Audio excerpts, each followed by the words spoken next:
Call the meeting to order. Jenkins. Here. Harden. Here. Klein. Here. McKinley. Pearl. Pledge allegiance to the flag of the United States of America and to the republic for which it stands, one nation, under God, indivisible, with liberty and justice for all.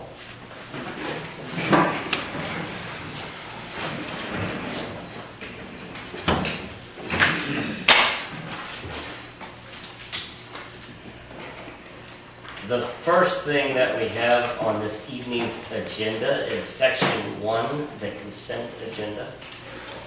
I make a motion that we approve the consent agenda.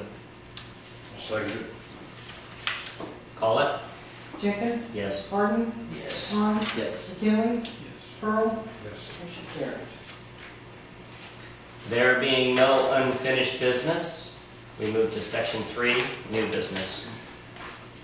Make a motion to approve resolution 2014-28, an agreement with Gasovoda and Associates for the Center Street lift station repairs. I'll second it. Discussion. Bring you up to speed of what all is going on down there. We knew it was going to be a bad summer. The guys were chasing their tails, making repairs here, making repairs there. Currently, that lift station is designed with 2 motors. It's only had 1 motor in it for an extended period of time. That motor is constantly running. When that motor fails, if you go down there and you look across the street, you'll see a blue hose sticking out. The guys have to go down there, set up pumps, and literally pump the water and over to the other side of the catch basin, basically get it lifted up to a different stage. Gasovoda is the specialists that work on these lift stations. Now, Gasovoda has 2 recommendations. One recommendation is to spend $86,000, completely do away with that lift station, put in an above-ground lift station. That's because what you see there, the tube, there's about another 20 feet that's below the ground with a work area that's about half the size of that circular table that you're sitting at. Down there will be the 2 motors, the check valves, and everything. The proposal that's before you is to make the necessary repairs to bring it up to an operational speed. Gasovoda believes that the tube is not safe because of the small size of it, and there's always moisture in there. There's always moisture in there because the electrical system in there hasn't worked properly. The dehumidifiers haven't run for years, but that is part of this proposal, to put all that equipment back in there. Again, Gasovoda would rather have an above-ground lift station instead of that old tube. So it's the difference between spending $86,000 and completely redoing it or making repairs at $32,000. Questions? And I will tell you that Calvin's recommendation was to go to $32,000 and make the repairs, and so we can move on to other issues. And by making repairs, we're getting a lot of new equipment, though, right? I mean, it's not just repairing old equipment. That's correct. The check valves down there are froze or seized, just like it was down at the cemetery lift station. So the check valves will be replaced. Both motors will be pulled. We have a motor, so that motor will be installed while those 2 motors are taken back, completely rebuilt. There again, they'll bring in an electrician. The electrician's going to completely rewire it. The new humidifiers will be put in there. So part of the issue is they call it the can. Gasovoda is concerned about the structural design of the can. They would rather work on something that's above ground. They don't like the confined space problem. So you're going to have new inside of old. Thank you.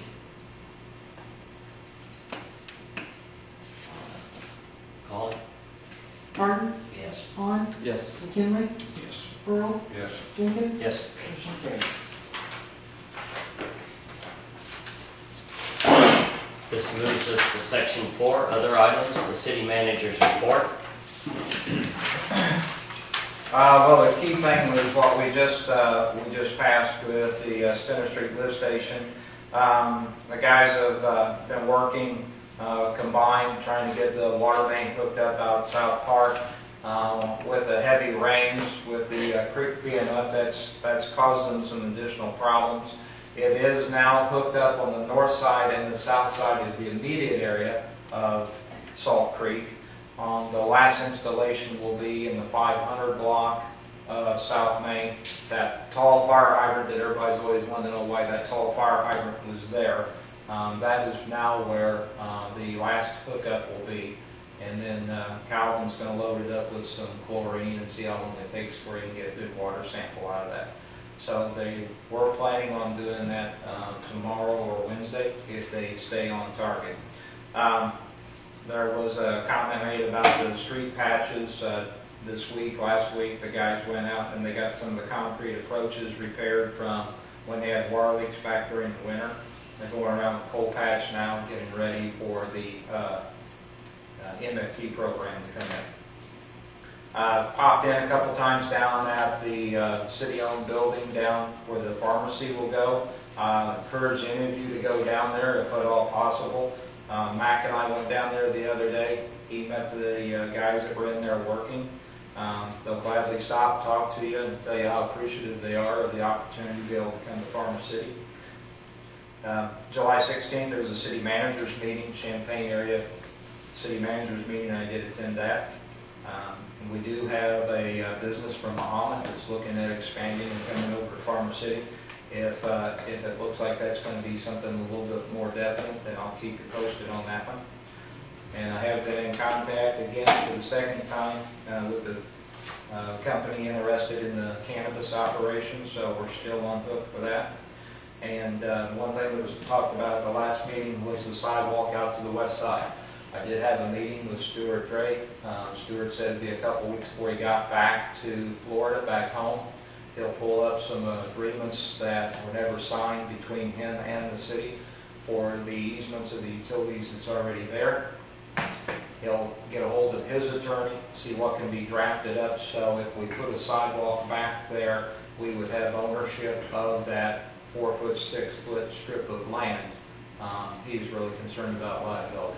And I told him that we could work something out where we would have ownership of that. So he's got, looks favorable. Yes, it looks favorable. He wanted to make sure that I knew that it was not a done deal, but yes, he's not against it.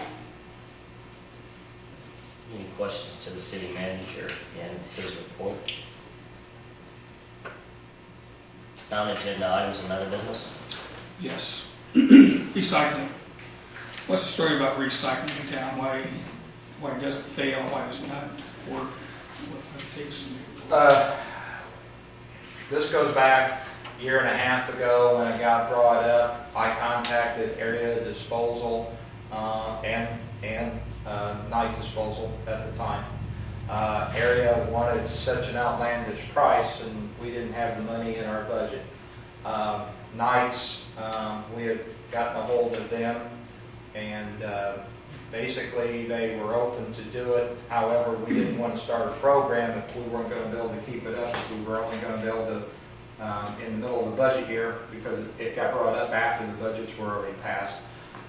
We didn't want to start a program if it was going to cost us $10,000 per year. We didn't have that money budgeted to start a program and have to close it financially, because we wouldn't be able to do it for the entire year. So roughly about $10,000 is what it would cost us to have a recycling program. It would be to what extent you would want it. We even offered, because years ago we bought the 2 recycling bins when we had done it before, but neither one of the companies said that those would suffice for what they needed. So we set it up to where you could have it, just bring in the recycling bins, set it up for a 2-day pickup. So you could do it like on a Monday and a Wednesday, or you could have them out there the entire time. It just depends on what kind of money you want to spend. Why don't we look into that? Because I've got people approaching me about this on recycling. Okay, Maple Street. And somebody contact me about people coming off the highway and flying down Maple Street. I don't know anything about that or not. I've heard about it. Okay. The other thing, employees. Our workday starts at 7 o'clock around here, doesn't it? Yes, maybe you need to have talks, and okay, in general talk. okay, But I think, you know, you need to show up at 7 o'clock, or maybe a little bit before 7 o'clock, not when we damn well please. okay. I saw 3 of them this morning. One's kind of notorious for it. Okay. That's all I got. Would you give me some names after the meeting? Mm-hmm. Okay. Any other non-agenda items or other business? Just this that you put in our, about this county, are we gonna run into a snag with the county, or? No, I don't believe we will, but I just wanted to let you see that, you know, with a little bit of talk going on about cannabis farms, the DeWitt County zoning and the county board jumped on it right away. Because they threw some sites out down there in the Clinton area as well, man. I don't think that their sites are as good as ours. I just wonder if, And I've heard that I've heard that as well from the west side. Their sites that they had made available were not as good as our one site out there. well, they use McLean County, Macon County, and Fayette County, and if it's good enough in McLean County, I'm sure it's good enough for us.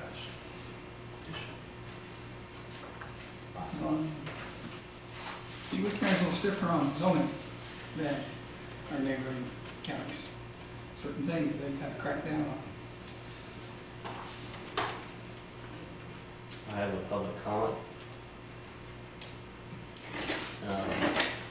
Last week,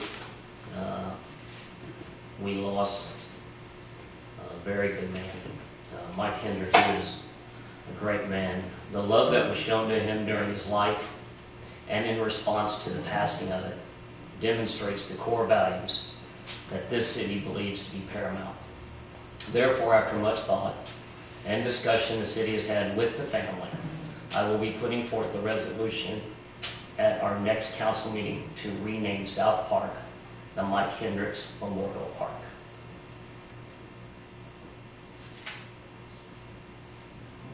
Any other non-agenda items or other business? We do have one public comment. Mr. Matthews, you have the floor, sir. Thank you. Just a quick question, the golf cart ordinance, I wanted to know where we're standing on that, any violations of either the ordinance or the permits that have been issued. I'm still seeing a number of golf carts driving all over town that are not street ready, and I'm just curious as to, I mean, I don't believe there should be a complaint made before an ordinance is followed up with. If you pass an ordinance, you enforce the ordinance. You don't wait for a complaint, and I've still seen quite a bit of that, so I just want to see what's going on with that. As of my understanding, there have been 0 permit violations cited. Is that correct? That would That I know, and I just asked after I saw that. So This went into effect April?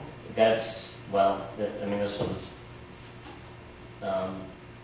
the first time I'd asked the question, you know. So I agree with you, and in probably in previous weeks, this council has made public comments that we also believe, as you do, that you don't necessarily need a complaint to enforce the law. So I will make sure that the city manager speaks with our police department to make sure, because I'm sure that, as you can see, it is just as visible to them as well. Sure. And it's a costly effort to convert your golf cart, so if we're not going to enforce the ordinance, then I would just like to have my money back that I spent for the And that's permits. understandable. You have, and actually I'm on the same page with you. You have Good. law-abiding citizens who go the effort to be compliant with the law. It's kind of a slap in the face sometimes when other people are allowed to violate it openly. So sadly, during the day, I'm not in town. I work in Champaign, so I didn't see that. But this issue will be brought forth to the police department. Thank you. Gentlemen, go ahead. One other thing about this, I think we were a little too overzealous in asking how much for the permit fee, and checking around, we're about 3 times too much. So I think that we ought to back that off, and the ones who have paid permit fees for what they paid in that $100, they can get credit for the next 3 years. Yeah, That's something in the future, I think, because I think we were wrong in what we did in checking with other towns. I have asked, and they told me that we were way too expensive, so, and it's, my opinion is $25. yeah, that's fine. That's what they're better, it's either 25 or 35, and I think that's Something fair. like, I'm not gonna, if you're gonna get on that conversation, it should be year-round too. I don't think that you should charge somebody and then limit what month that they can ride it, because the ordinance is specific that the weather conditions have to be conducive to be able to allow the golf cart to be on the street. So then why limit the month? Because there might be a nice month when you just want to get your grandkids and go for a golf cart ride. So if you want to make changes, then I think you ought to go back to the full 12 months, give the people the money's worth. And I don't know a golf cart, but that's just how I would see that part of it. can we make these changes at the next meeting? It sounds like the council is, this is on their heart, so if you could, If you want to make changes at the next meeting, you need to know what dollar amount you want to go with. I think 25. Year-round, 25. very good. And then those who have paid the full amount, we would just give them, you're saying credit for the next, however. You're going to keep that for 4 years? If I still live here, We'll give it. sounds good. Mr. Matthews, thank you for bringing Thank you. this to our attention. Thank you, appreciate it. Any other, well, after public comments, we would entertain a motion to adjourn. Make a motion to adjourn? Second. Paul? Holly, Yes. McKinley, Yes. Pearl, Yes. Jenkins, Yes. Harden. Yes. Motion carries. Gentlemen, thank you very much.